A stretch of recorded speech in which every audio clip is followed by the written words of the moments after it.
الحمد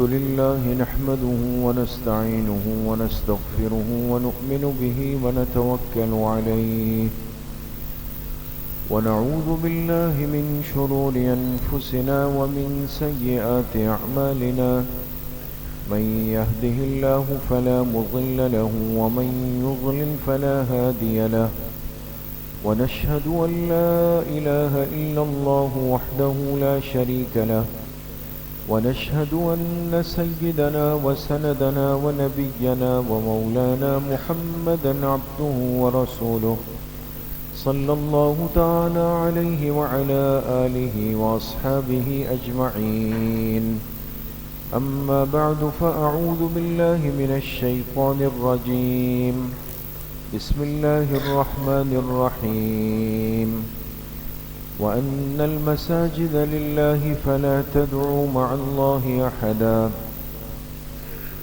وقال رسول الله صلى الله عليه وسلم من دخل منكم المسجد فليركع ركعتين صدق الله وصدق رسوله النبي الكريم ونحن على ذلك لمن الشاهدين والشاكرين والحمد لله رب العالمين.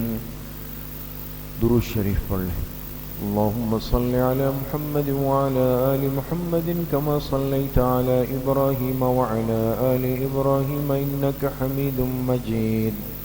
اللهم بارك على محمد وعلى آل محمد كما باركت على إبراهيم وعلى آل إبراهيم إنك حميد مجيد. میرے محترم دوستو، بھائیوں اور بزرگوں، اس کائنات میں سب سے محبوب جگہ جو اللہ کی نظر میں محبوب ہے، زمین کے وہ ٹکڑے ہیں، وہ حصے ہیں جس پر اللہ پاک کے گھروں کو، مساجد کو قائم کیا جائے. اسی لیے مساجد کو بیوت اللہ کہا گیا کہ یہ اللہ کے گھر ہیں.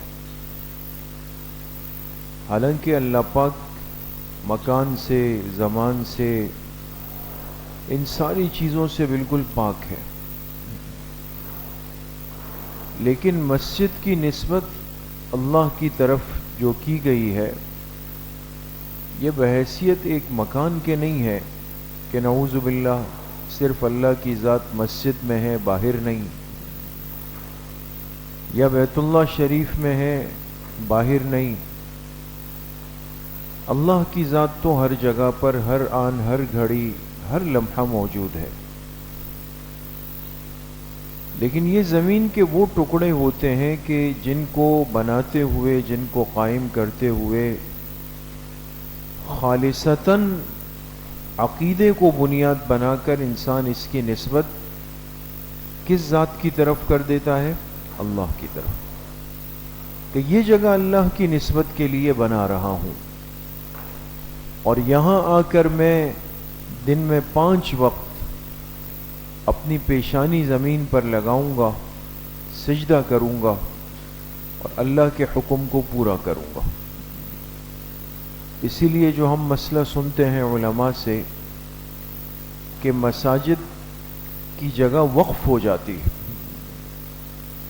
تو وقف کا مطلب یہ ہوتا ہے کہ اب وہ جگہ کسی اور کام میں، کسی اور مقصد میں استعمال نہیں ہو سکتی. ایک جگہ جب مسجد شرعی ایک مرتبہ قائم ہو جائے اور اس پر نمازیں شروع ہو جائے اور وقف کرنے والا نیت کر چکا ہو کہ یہ جگہ مسجد کے لیے ہے، تو اس کے بعد اب اس میں کوئی رد و بدل، کوئی اونچ نیچ، وہ تا قیامت ممنوع ہو جاتی ہے. تو اس امت کی بڑی خوش نصیبی ہے کہ ہمارے ماحول میں، ہماری اس دنیا میں، ہماری رہائش کی جگہوں کے قریب اللہ نے ہمیں اپنی رحمت کے گھر دیے ہوئے. اور پچھلے جمعے بھی عرض کیا کہ یہ مسجدیں جو ہیں گویا یہ جنت کی کیاریاں ہیں جو حدیث میں فرمایا. یہ جنت کے چھوٹے چھوٹے باغ ہیں. اور آپ علیہ الصلوۃ والتسلیم نے فرمایا جب تم جنت کے ان باغات میں آ جاؤ تو اس سے اپنا حصہ لے لیا کرو، اس سے چر لیا کرو. صحابہ نے عرض کیا کہ اللہ کے رسول صلی اللہ علیہ وسلم جنت کی کیاریاں کیا ہے اور اس کے پھل کیا ہے جو ہم کھائیں؟ فرمائے جنت کی کیاریاں تو زمین پر اللہ کی مساجد ہے، اور اس سے پھل کھانے کا مطلب یہ ہے کہ تم بیٹھ کر اللہ کے ذکر یعنی سبحان اللہ والحمد للہ ولا الہ الا اللہ واللہ اکبر اس کے اندر مشغول ہو جاؤ.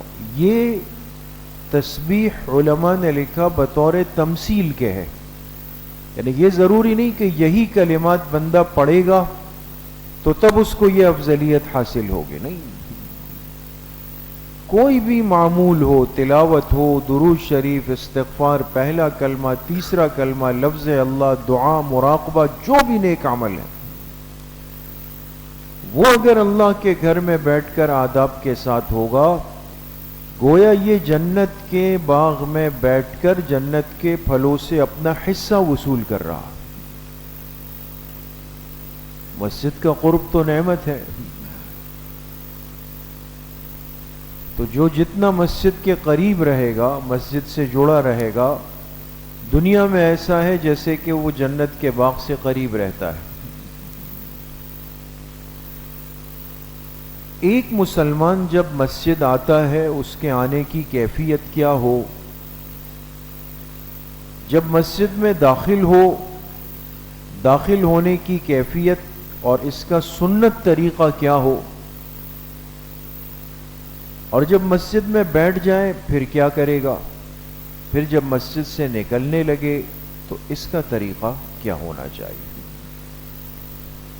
پچھلی مجلس میں، جمعے کی مجلس میں آپ سے کچھ باتیں عرض کی تھی کہ ایک بندہ گھر سے چلے مسجد تک آ جائے، پھر جب داخل ہو تو سیدھا پیر رکھ دے اور کوشش کرے کہ وہ مسنون دعا پوری پڑھ لے جو مسجد میں داخل ہونے کی ہے. بسم اللہ والصلاة والسلام علی رسول اللہ اللہم افتح لی ابواب رحمتک.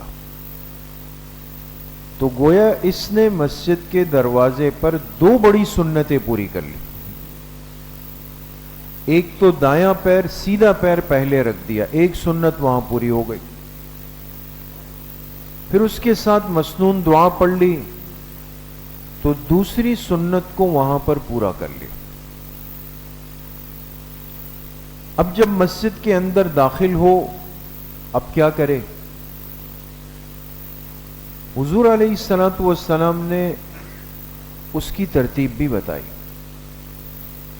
ایک مسلمان جب اللہ کی نسبت کی جگہ میں آ جائے تو اس پر حق ہے کہ یہ فلیرکع رکعتین، یہ مسجد کے اس حق کو ادا کرتے ہوئے بطور شکر کے 2 رکعتیں پڑھ لیں، اور ان 2 رکعتوں کو کہتے ہیں تحیۃ المسجد.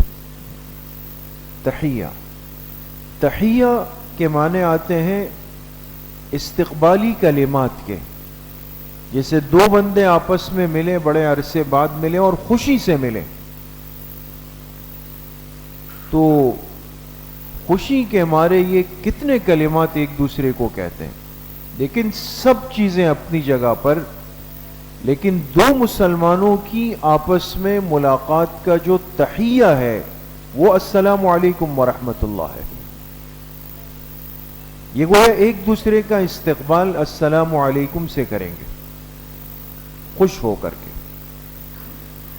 مومن بندہ جب مسجد سے ملاقات کرتا ہے اور مسجد کے اندر آ جاتا ہے تو اب مسجد سے ملاقات کا حق کیا ہے؟ آپ علیہ الصلوۃ والسلام نے فرمایا جب تم میں سے کوئی مسجد میں داخل ہو جائے تو اس کو چاہیے کہ وہ 2 رکعت نفل نماز پڑھ لے اور اس میں نیت کرے تحیت المسجد کی. بات سمجھ گئے؟ یہ اہتمام آج زندگیوں میں بہت کم ہو چکا ہے. بعض دفعہ تو پتہ ہی نہیں ہے، پتہ بھی ہے تو سستی اور غفلت غالب ہے. بس آئے دیکھا سنت مؤکدہ کا وقت ہے تو پڑھ لی، نہیں تو وہ بھی شارٹ کر دی، بس فرض نماز پڑھی، پھر جیسے تیسے کر کے نکل گئے. ایک معمولات مومن جو زندگی کا حصہ تھے وہ کمزور پڑ گئے. اس لیے میرے عزیزو دوستو بزرگوں، اس مسئلے پر آج ہم عامل بنیں، اس بات کا دھیان رکھتے ہوئے کہ ممنوع یا مکروہ وقت نہ ہو، اس کا دھیان کر لیں. جیسے مثال کے طور پہ اگر کوئی شخص عصر کی فرض نماز پڑھ چکا تھا، گھر چلا گیا، باہر چلا گیا، پھر مغرب سے پہلے مسجد میں دوبارہ آ گیا، تو سیدھا پیر رکھے گا، دعا بھی پڑھے گا. اب یہ کہے کہ یار بیان میں بات ہوئی تھی کہ تحیت المسجد پڑھ لینی چاہیے، تو کیا عصر کی نماز کے بعد سے لے کر مغرب کی نماز تک درمیان میں نفل پڑھ سکتے ہیں دوستو؟ نہیں پڑھ سکتے. وہ مکروہ وقت ہے نوافل کے لیے. تو اب دیکھیں، اس کو یاد بھی ہے، اس کا دل بھی چاہ رہا، لیکن اس عمل کے لیے اب وقت نہیں ہے اس کے پاس، تو لہذا اب یہ تحیت المسجد نہیں پڑے گا، یہ باقی تسبیحات تلاوت میں لگ جائے گا، اس کو وہ اجر پورا ملے گا. تو یہ دھیان ہم نے کرنا ہوگا دوستو. بعض دفعہ یہ چیزیں نہیں دیکھی جا رہی، بس مسجد آ کے اور ڈائریکٹ کھڑے ہو کر کے نماز شروع کر دی. اب چاہے وہ زوال کا وقت ہوتا ہے، کبھی عصر کے بعد کا، کبھی فجر کی نماز کے بعد ہے، کھڑے ہو کے نفل شروع ہو گئے. اور سمجھانا کسی کو آج تو وہ آ بیل مجھے مار والی بات ہے، تقریباً بہت مشکل سے لوگ سمجھتے ہیں. تو اس لیے ان مسائل کو، یہ ہے تو آسان مسائل چھوٹے، لیکن سمجھنا بہت ضروری ہے دوست. دوسری بات یہ ہے، اور یہ بڑا اہم مسئلہ ہے، کہ اگر کوئی شخص مسجد آ جائے اور وقت بھی صحیح وقت ہے، کوئی ممنوع کوئی مکروہ وقت نہیں، لیکن مسئلہ یہ ہے کہ وقت اتنا باقی ہے کہ صرف سنن مؤکدہ ہو سکتے ہیں اس میں. جیسے اب یہ فجر سے پہلے آیا تو فجر سے پہلے کی سنت مؤکدہ کتنی ہے؟ فجر سے پہلے کی سنت مؤکدہ کتنی ہے؟ 2. اب اتنا وقت ہے کہ 2 رکعتیں ہو سکتی، تو اب تحیت المسجد تو مستقل پڑے گا تو پھر جماعت کھڑی ہو جائے گی. تو ایسی صورت میں فقہاء نے لکھا ہے کہ یہ بالکل پریشان نہیں ہوگا، اسی سنن مؤکدہ کے اندر ہی یہ تحیت المسجد کی نیت کر لے دوست. بہت آسانی ہے.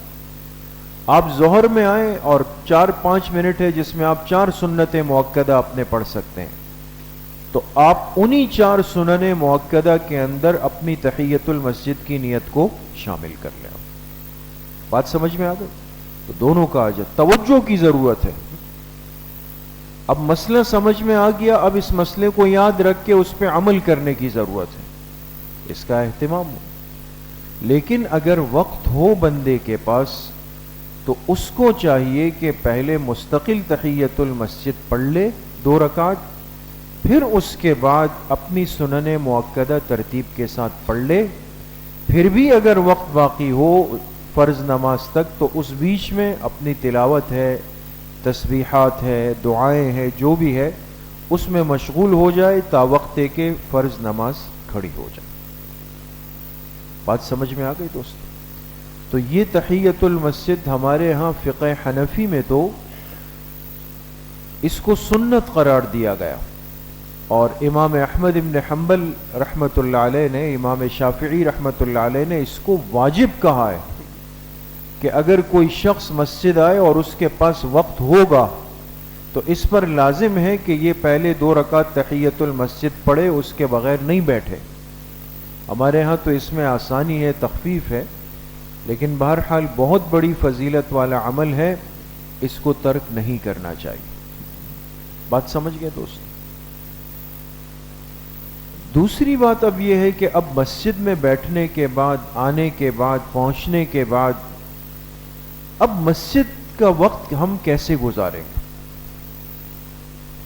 کچھ چیزیں امت میں، خاص طور پہ ہماری اس قوم میں ایسی شامل ہو گئی جس سے مساجد کے حقوق بھی پامال ہوتے ہیں اور مسجد کی بے اکرامی سی بھی ہم پر لازم آ جاتی ہے۔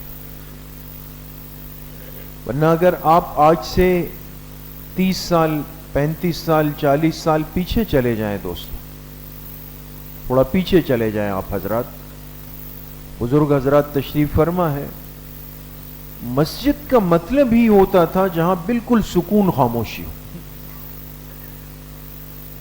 اب تو جو بات باہر نہیں ہو، چلے بھی چلے مسجد میں بیٹھ جاتے، تھوڑا وہاں تسلی سے اپنا یہ جرگہ کر لیں گے۔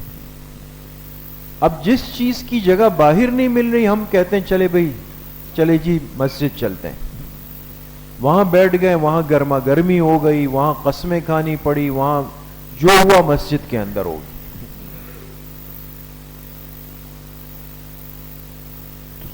کچھ خرابیاں دوستو بہت تیزی سے پیدا ہوئی، جس میں سر فہرست مسجد میں شور اور بات چیت ہے۔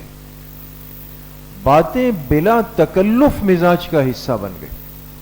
اب 4-5 منٹ باقی ہے تو تلاش کریں گے ٹیک والی جگہ مل جائے، وہاں جا کے بیٹھ گئے، اور یہ نہیں کہ کوئی عذر ہے، کوئی بڑھاپا ہے، کمر تکلیف ہے، نوجوان ساتھی ہے، بیٹھ گئے 2-3 اور وہاں بیٹھ کے باتیں کر رہے ہیں۔ یا اگر اچانک کوئی مہمان آ گیا تو اس کے استقبال کے لیے ایسے کھڑے ہو گئے اور ایسے بھرپور گلے ملے کہ پوری مسجد کہے گی پتہ نہیں کیا ہو گیا یہاں پر، لیکن یہ شور ہو رہا ہے۔ یا نکاح ہو گیا تو نکاح کے بعد پھر ہم کیا کرتے ہیں وہ تو آپ سب جانتے ہیں۔ ٹھیک ہے، نکاح کے بعد دلہا کو مبارکباد دینا یہ سنت ہے، لیکن اس سنت کو ہم نے زحمت میں تبدیل کیا۔ یا تو آپ خاموشی سے گلے ملے، ترتیب سے مبارکباد کے مسنون کلمات کہیں، وہ ایک ایک کر کے اپنے لیے واپسی کریں۔ اب ایک بھرپور شور مچ رہا ہے، غوغا ہو گیا، وہ پھولوں کی پتیاں مسجد میں گری ہوئی ہے، چواروں کی گٹلیاں گری ہوئی ہے، بعد میں خادم نے مستقل کام کرنا ہے۔ جی یہ ہماری کمزوریاں ہیں آج سے۔ تو مسجد میں کسی چیز کے لیے شور مچانا، بلا ضرورت کی بات چیت کرنا، یہ قطعی طور پہ منع ہے، ناجائز ہے، لیکن ہم اس میں کلی طور پہ مبتلا ہیں، اس کو بالکل بھی غلط نہیں سمجھتے، کرتے ہیں۔ دوسری بات، دوسری غلطی یہ ہے کہ مسجد کی وقف اشیاء کا غیر ضروری استعمال۔ اب دیکھیں نا، ہر مسلمان اس سے واقف ہے کہ مسجد کی زمین وقف کی ہے، اس مسجد سے جڑی ہوئی ہر چیز وقف ہو جائے گی دوست۔ بات سمجھ میں آ گئی؟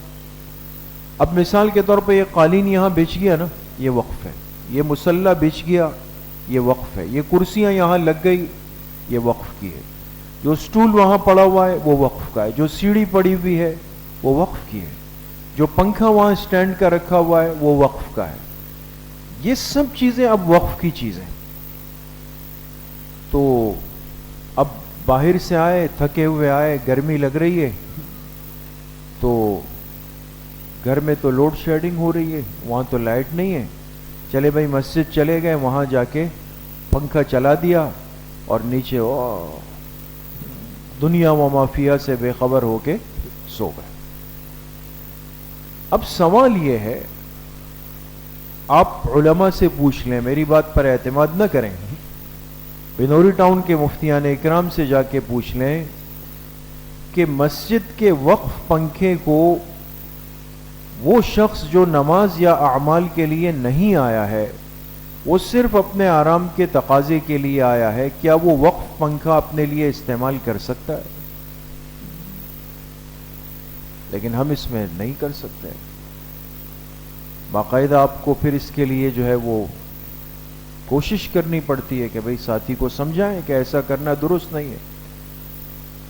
پھر یہ کہ میں چلے تلاوت کر رہا ہوں، ایک لائٹ ایک پنکھا جلاؤں، لیکن آئیں گے تو ٹک ٹک ٹک ٹک ٹک ٹک بہت ترتیب کے ساتھ سارے بٹن کھول. جو کام خادم کا ہے وہ اب میں خادم بن کے کر رہا ہوں، ویسے خادم پہ برسیں گے کہ یہ نہیں کیا، وہ نہیں کیا، فلاں نہیں کیا. اب آ کے خود جو ہے نا ایسے کہ جیسے ایک مالکانہ حقوق ہے میرے یہاں پہ، آگے ساری چیزیں کھول دی. یہ غلط چیزیں ہیں دوستو. تو یہ وقف چیزیں ہیں. اسی طریقے سے پانی کا گلاس لے لیا، مشین کے پاس پانی کا گلاس ہے نا، وہ لے لیا. اب اگلی نماز میں ہم آئے تو جی وہ گلاس ہی غائب ہے. کئی دفعہ آپ حیران ہوں گے دوستو، بات بہت ہلکی ہے لیکن سمجھانے کے لیے آپ ساتھیوں سے عرض کر رہا ہوں. کئی دفعہ ایسا ہوا کہ باہر کے ساتھی آ کے کسی طالب علم کو کہ بھئی شاید وہ مسجد کے گلاس ہے، یہ وہاں رکھے ہوئے تھے، یہ رکھ لے اندر لے جائے. اب گلاس کیوں لے گئے بھئی آپ باہر؟ یہ آپ ایک 20-50 روپے لگا دے، اپنے لیے گلاس لے لیجئے گا. یہ چیزیں وقف کی ہیں دوستو. میں کہوں کہ جی میں باہر ذرا بیٹھ کے اپنے لیے کرسی لگا دوں، 4-5 کرسیاں مسجد کے باہر لے جاؤں وہاں پر لگا دوں، یہ منع ہے دوستو. صرف تو مسجد کی نگرانی کرنے والا حارس ہے، سین کے ساتھ چوکیدار ہے، اس کے لیے فقہاء نے گنجائش رکھی ہے. وہ نگرانی کے لیے اگر کوئی چیز باہر لے جائے تو اس کے لیے گنجائش. اب تو ہر چیز اجتماعی ہونی چاہیے. اس لیے میرے عزیزو دوستو بزرگوں، مسجد کی وقف چیزوں کا غیر ضروری استعمال یہ منکرات مسجد کے اندر شامل ہے. یہ ہمارے مزاج کا حصہ بن گیا. تیسری بڑی کوتاہی یہ ہوتی ہے کہ مسجد آنے کے بعد مسجد سے اپنے حصے کا دین، اپنے حصے کا علم حاصل کرنا ہے، اس کی طرف ذرہ برابر توجہ نہیں. مسجد آ گئے، نماز پڑھ لی، سنت پڑھ لی، اب کوئی درس کا حلقہ ہے، سیکھنے سکھانے کا حلقہ ہے، کوئی بزرگ آئے ان کے بیانات ہے، کوئی 10-15 منٹ کی بات ہو رہی ہے، مجال ہے. آپ کسی بھی مسجد کے اندر چلے جائے، ہمارا آدھے سے زیادہ مجمع اٹھ کر کے وہ اس اجتماعی عمل کے اندر شامل ہی نہیں ہوتا. میں یہ نہیں کہہ رہا ہوں کہ فرض اور واجب ہے، یہ ضرور کہوں گا کہ یہ آپ کا وہ حصہ تھا جو اللہ نے اپنے گھر کے اندر رکھا ہوا تھا.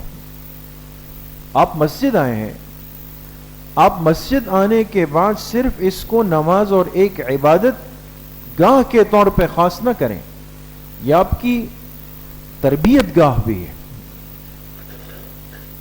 اب درس قرآن کا حلقہ ہے، تمام علماء اکثر دیتے ہیں لیکن ہم اس میں بالکل نہیں جوڑتے، حدیث میں نہیں جوڑتے، فقہ کے دروس ہوتے اس میں نہیں جوڑتے، ذکر کی مجلسیں اس میں.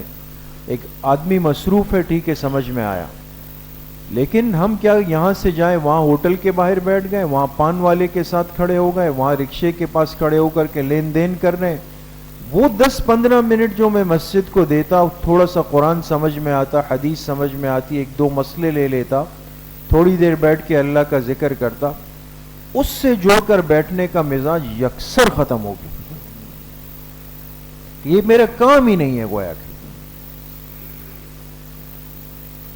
تو اب کیا ہے، وہ امام صاحب بیٹھ جائیں گے اور جو احباب بالکل بزرگ حضرات ہیں یا جو جڑے ہوئے ہیں وہ ساتھی بیٹھ جائیں گے، باقی ایک ایک کر کے جو ہے نا وہ اپنے چپل لے کر کے پورے استغفار کرتے ہوئے، نظروں کی حفاظت کرتے ہوئے وہ مسجد سے رخصت ہو جائیں. بارہا ایسا ہوا ہے دوستوں. میں آپ سے بڑی دلچسپ بات عرض کرتا ہوں، بارہا ایسا ہوا. خاص طور پہ جیسے عید الاضحیٰ کا موقع ہے، حج کا موقع ہے، رمضان کا موقع ہے، پوری تفصیلی بات بیان میں ہو چکی ہوتی ہے. بعد میں ساتھی آتے ہیں، وہ امام صاحب وہ یہ 9 ذی الحجہ کا جو روزہ ہے اس میں کہا آپ بیان میں تھے، بس وہ دکان میں لیٹ آ جاتے ہیں. اب ساری بات ہو چکی ہے.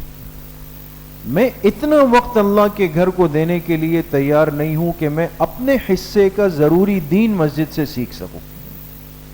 گلا کس سے؟ غلط تو چلیں گے. ضروری ہے کہ میرے سر پہ ایک چیز پڑے اور پھر میں بھاگتا پھروں کہ حضرت اس کا جواب دیں، مفتی صاحب اس کا جواب دیں، یہ مسئلہ حل ہو جائے، یہ غلطی تو میں کر بیٹھا ہوں۔ ہمارے ماحول اور معاشرے کے اندر مسائل کے، ضروری مسائل کے سمجھنے کا رواج اور مزاج بھی ختم ہو چکا ہے۔ آپس میں ساتھی الجھ جائیں گے، الٹے سیدھے مسائل کو آپس میں وہ کریں گے، لڑ کر مفتی صاحب کے پاس آئیں گے کہ جی یہ صحیح ہے، ہمیں صحیح۔ یہ مسجد کا حق ہے دوستو، اللہ نے آپ کا ایک حق اس مسجد سے جوڑا ہوا ہے، یہاں سے اپنے حصے کا دین لے کر جائیں۔ ایک 5-10 منٹ آپ کے لگ جائیں گے ایک نماز کے بعد، لیکن آپ سیکھ لیں گے بہت کچھ۔ پھر جب مسجد سے نکلیں تو نکلتے ہوئے کون سا پیر رکھیں گے؟ الٹا پیر رکھیں گے، بایاں پیر رکھیں۔ یہ ایک سنت آپ نے پوری کی۔ پھر دعا پڑھیں، بسم اللہ والصلاة والسلام علی رسول اللہ، اللہم انی اسألک من فضلک۔ داخل ہوتے ہوئے دعا کی اللہم افتح لی ابواب رحمتک، نکلتے ہوئے دعا کی اللہم انی اسألک من فضلک۔ دیکھ کتنا عجیب نکتہ علماء نے لکھا کہ داخل ہوتے ہوئے جو دعا ہے اس میں رحمت کے الفاظ ہیں، رحمت کے دروازے کھولنے، نکلتے ہوئے جو دعا ہے اس میں فضل کے الفاظ ہیں۔ کیوں؟ اللہ کے پاک پیغمبر علیہ الصلاۃ والسلام کی زبان مبارک سے نکلا ہوا کوئی لفظ وہ حکمت سے، خیر سے خالی نہیں۔ مسجد میں آنے کے بعد مسجد کے ساتھ میرا جو تعلق ہے وہ خالصتاً دینی معاملات کا ہے، وہ دین کا ہے، اور دین کے لیے جو لفظ ہے وہ رحمت کا ہے کہ اللہ اس کو اپنی رحمت سے مجھے کرنے کی توفیق دے دے، اس میں غلطی کوتاہی کمزوری نہ کر لوں۔ لیکن جب مسجد سے اب نکلے گا، اب باہر دنیا ہے، باہر یہ دکان جائے گا، مارکیٹ جائے گا، کاروبار کے لیے جائے گا، ضرورت پورا کرنے کے لیے جائے گا، حلال کمانے کے لیے جائے گا، اور قرآن کریم نے رزق حلال کو فضل کے لفظ سے تعبیر کیا۔ یہ فضل ہے۔ تو اب جب مسجد سے نکل رہا ہے، دعا وہ سکھا دی، اے اللہ میں آپ سے آپ کے فضل کا سوال کرتا ہوں۔ اب جب یہ نکلے گا، اب جو کام میں ہاتھ ڈالے گا، اب جو کاروبار کرے گا، اب جو چیز بیچے گا، اب جو چیز خریدے گا، اللہ سے دعا کر چکا ہے، اس میں اللہ کا فضل شامل حال ہو چکا ہے، تو یہ کبھی نقصان نہیں اٹھائے گا۔ تو آتے ہوئے دین کی رحمتیں وصول کی، نکلتے ہوئے دنیا کا فضل وصول کیا۔ آپ بتائیں ان دو دعاؤں کے اندر ہمارے لیے کتنی بڑی خیر اور سعادتیں پوشیدہ۔ صرف مساجد سے ہمارا تعلق، مسجد سے، اللہ کے گھر سے تعلق اگر آج درست ہو جائے، ہمارا یہ آنا جانا سنت ترتیب پر ہو جائے، ہم اپنی توجہ کے ساتھ مسجد میں آئیں، مسجد میں رہیں، مسجد سے نکلیں، بہت ساری خیریں اور سعادتیں، برکتیں ہماری زندگی کا حصہ بنیں گی۔ عمل کریں گے انشاءاللہ۔ اللہ کریم مجھے بھی آپ سب کو صحیح عمل کی توفیق نصیب فرمائے۔ الحمدللہ رب العالمین والصلاة والسلام علی سیدنا۔